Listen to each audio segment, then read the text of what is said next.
అధ్యక్ష వహిస్తూ ఒక కాన్స్టిట్యూషన్ని ఇటువంటి రూపకల్పన చేసిన వారి విగ్రహం అని మనం రెస్పెక్ట్ చేయాలి. దాని బదులుగా వైసీపీ కార్యకర్తలు అక్కడ ఈ విధంగా చేయటం అనేది చాలా బాధాకరమైన విషయం. అయితే ఏదైనప్పటికీ మనం చూసుకుంటే మన నందమూరి తారక రామారావు గారు ఎప్పుడైనా మనం గుర్తొస్తూ ఉంటారు. అయితే వారు ప్రత్యేకంగా ఎస్సీస్ కోసం ఎన్నో చేశారు. వారు ఫస్ట్ టైం సీఎంగా అయినప్పుడు ఎస్సీస్ కోసం 30 రూపాయలతో పెన్షన్ మొదలుపెట్టారు. అయితే అక్కడి నుంచి మొదలుపెట్టు ఓన్లీ ఎస్టీస్ కోసం ఆ రోజుల్లో వచ్చేది. వెనుకబడి తరంలో ఉన్నారు కనుక వాళ్ళని అప్లిఫ్ట్ చేయడానికి ఉద్దేశంతో ఆ రోజుల్లో 30 రూపాయలు అంటే చాలా ఎక్కువ.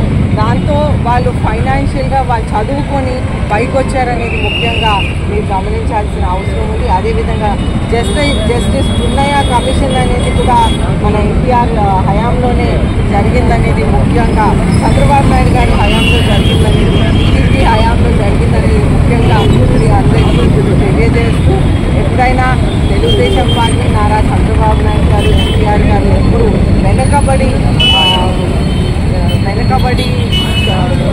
తరగతుల కోసం వాళ్ళ పక్షాల కోసం ఎస్టీస్ కోసం ఉండి వాళ్ళు అందరినీ అప్లిఫ్ట్ చేస్తూ ముందుకు పంపించారు. అంబేద్కర్ మీద దాడి చేయడం ఒకటండి. ఇప్పుడు దీన్ని బట్టి చూస్తే కుల రాజకీయం చేద్దామని చూస్తున్నారు, కానీ అది కరెక్ట్ కాదు.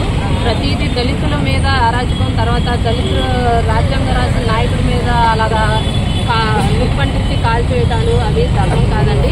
ఇంకొకటి ఏంటంటే ఇప్పుడు ఇలాంటి కుల విపక్షను తీసుకొచ్చి కుల రాజకీయం చేసి ఏం సాధిద్దామని నాకు అర్థం కావట్లేదు. జగన్మోహన్ రెడ్డి గారికి ఒక విషయం చెప్తున్నానండి. ఇప్పుడు కులాల్లో విభేదనం చేసి రాజకీయం చేయాల్సిన పని లేదండి. ఆల్రెడీ మేము ఫామ్లో ఉన్నాము. అదే కాక జనాలకి ఏం కావాలి అని చంద్రబాబు నాయుడు గారు ఆలోచన విధానమే గొప్ప విధానం.